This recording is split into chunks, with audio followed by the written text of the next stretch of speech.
अस्सलाम वालेकुम दोस्तों, हीअ वरी हिकिड़ी नई टेलीस्कोप ठाही आहे। हिन जी जेका फोकल लेंथ आहे सा तक़रीबन 1000 आहे ऐं हिन जो जेको डायमीटर आहे 114 mm जा हिन में मिरर लॻल आहिनि।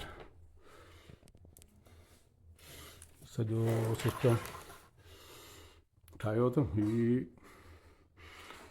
माण्हू ठाराई आहे। हीअ गन आहे, हिनखे खणिबो आहे हितां टेलीस्कोप खे।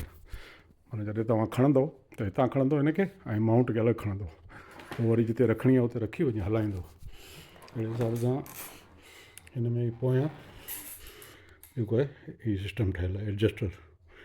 हिन जे अंदरि हिन जी सेटिंग आहे, नट लॻा पिया आहिनि।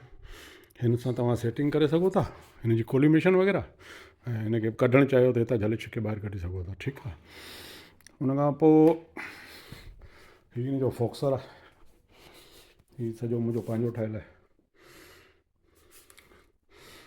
हाणे अॻे खां न इलाही फ़र्क़ु अची वियो आहे कम में ऐं ॼाण में। ऐं ज़ाहिर आहे माण्हू कमु करे थो त पोइ ज़न खुले थो। हीउ ढकिणो आहे ठाहियो, हीअ तव्हां हीअ कढो। हिन जे अंदरि ॾिसो तव्हां, हीअ मिरर लॻा पिया आहिनि। हिन जो स्पाइडर आहे।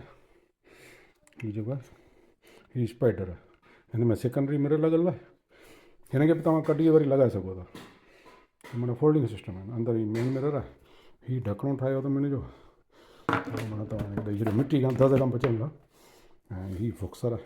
हिनखे हितां खां लॉक आहे हिन जो, ऐं हिनखे हलायो तव्हां। जेको आहे हीअ तयारु थी वई आहे। अॼु हिन जो मुकमल थी वई। हाणे जेको आहे अहिड़ी हिकिड़ी ॿी बि ठाहियां पियो सेम साइज़ जी। उहा बि हिकिड़े दोस्त जी, हैदराबाद जो दोस्त आहे हुनजी आहे, ऐं उहा उनजो बि कमु हले पियो। ऐं जेको आहे रिज़ल्ट बहितरीनु अथसि। 114 mm जी आहे, रिज़ल्ट बहितरीनु अथसि। मिरर सुठा आहिनि। अच्छा, हीअ 90 डिग्री ते अची सघे थी।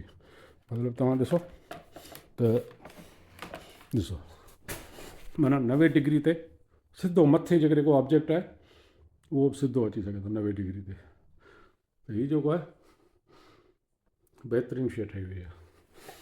ऐं डॉप्सोनियन माउंट में आहे। ऐं सॼो कमु जेको आहे हिन जो मुकमल थी वियो आहे।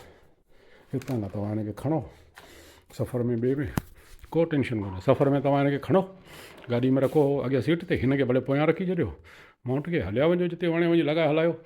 सिर्फ़ु हिन ते रखणी हूंदी आहे बसि। हाणे तव्हांखे रखी खणी थो ॾेखारे। हीअ ॾिसो, हीअ माउंट अलॻि थी वियो। हीअ हिन में सिस्टम ठहियलु आहे। हाणे हिनखे तव्हां सिर्फ़ु ईअं रखो बसि, ईअं हलायो। ऐं हिनखे बसि इहो आहे त जंहिं दोस्त जी आहे हुनखे इहो हिदायत कंदासीं त हिनखे हिकिड़ी वॾी छापर में रखी, पोइ छापर ईअं मथे खणी मथे मुंहुं ॿधी छॾे, जीअं मिटी खां माक खां दज़ खां बचियलु हुजे। बाक़ी मज़बूत शइ ठही आहे, ज़बरदस्त। ज़ाहिर आहे हीअ को आम कोन ठही आहे सादे की शइ मां कोन। हिन में का बि शइ सादी कोन, हर शइ आला क्वालिटी लॻाई अथव। तो वेठा आहियूं वांदा, पोइ ॿिया इहो कमु करियूं। ॿियो कमु त आहे कोन। तो मुंहिंजे ख़्याल में दोस्तनि खे वणी हूंदी इनशाला। ऐं जिन जिन खे वणी हुजे उहे पंहिंजो कमेंट्स कनि, ॿुधाइनि त कीअं लॻी।